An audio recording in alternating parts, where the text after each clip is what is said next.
Mabilis ang unboxing tayo mga master ng ating Bulsen Mini Ball Dragon na 500. So bago natin ito buksan, nakikita naman natin ang specs na nakasulat sa ating box. So ito ay may 8+1 stainless ball bearing at may 3 kg maximum drag capacity at 5.2:1 gear ratio.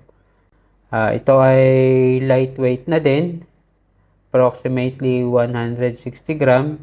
I-check natin mamaya. Ang spool line capacity naman kapag PE 0.04 equivalent to 8 pound ay makakapag-spool siya ng 130 meter or 0.6 or 10 pound makakapag-spool siya ng 80 meter.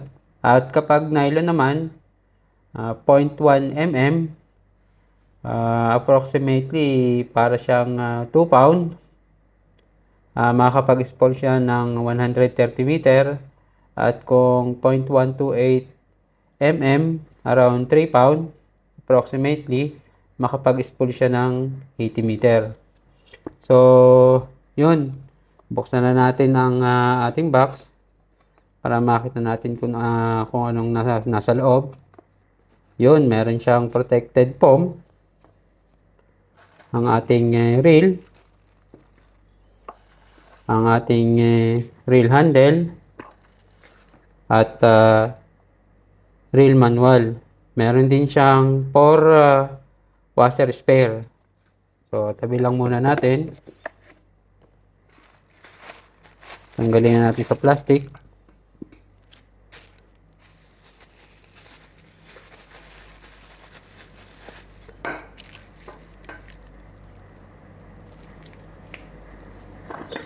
Ito ay screw-in aluminum handle and carbon knob.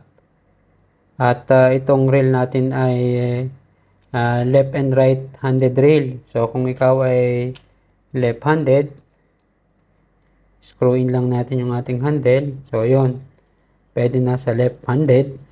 Or kung ikaw naman ay right handed, tanggalin lang natin yung ating handle.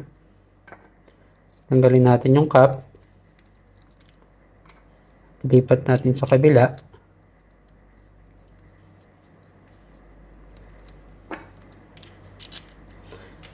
So ikabit natin yung ating handle. Pwede na siya sa kanan. Right-handed na siya. At itong ating reel ay may anti-reverse na din. Wala siyang reverse knob katulad ng mga ibang 500 series na reel.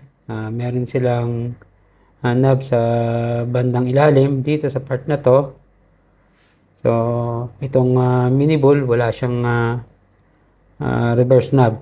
At dahil nga ito ay aluminum spool, magaan siya tulad ng sinabi ko kanina. Timbangin natin.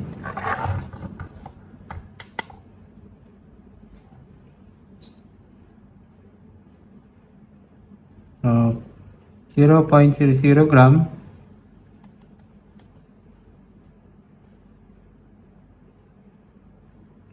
Yun, 159.99. So, sakto, 160 grams siya.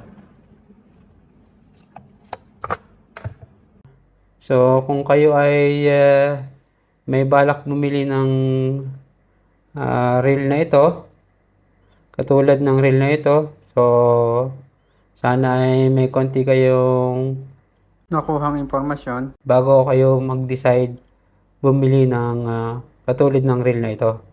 So, abangan natin ang video ng field test para sa performance and review. Yun lang. Maraming salamat. Happy fishing mga master.